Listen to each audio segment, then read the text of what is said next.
24/11/2024 খ্রিস্টাব্দ তারিখ বেলা আনুমানিক 1টার দিকে ডক্টর মাহবুবুর রহমান মোল্লা কলেজের শিক্ষার্থীদের নেতৃত্বে বিভিন্ন কলেজের প্রায় 1 থেকে 1.5 হাজার শিক্ষার্থী হাসপাতালের প্রশাসনিক কার্যালয়, বহির্বিভাগ, জরুরি বিভাগ, দন্ত বিভাগ ও প্যাথোলজি বিভাগের ব্যাপক ভাঙচুর করে। এছাড়াও ক্যাশ কাউন্টারের ভাঙচুর করে নগদ টাকা লুট করে নিয়ে যায়।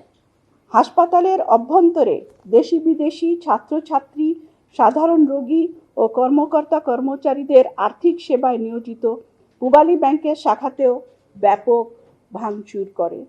তাদের এই বর্বরোচিত হামলায় শতবর্ষী ঐতিহ্যবাহী প্রতিষ্ঠানটির প্রায় 10 কোটি টাকার ক্ষতি সাধিত হয়েছে।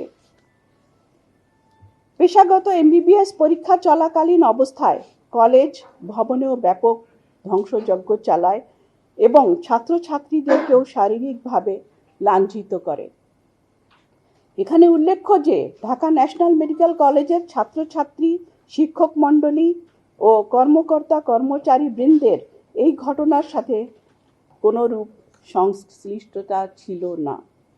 তথাপিও কলেজ ভবনে ব্যাপক ভাঙচুর ও শিক্ষার্থীদের মাঝে মারাত্মক ভীতিকর পরিবেশ সৃষ্টি করা হয়। বিশেষত এই কলেজে অধ্যয়নরত বিদেশি ছাত্রছাত্রীদের মাঝে চরম আতঙ্ক ছড়িয়ে পড়ে, যা আমাদের দেশের ভাবমূর্তিকে চরমভাবে নষ্ট করেছে।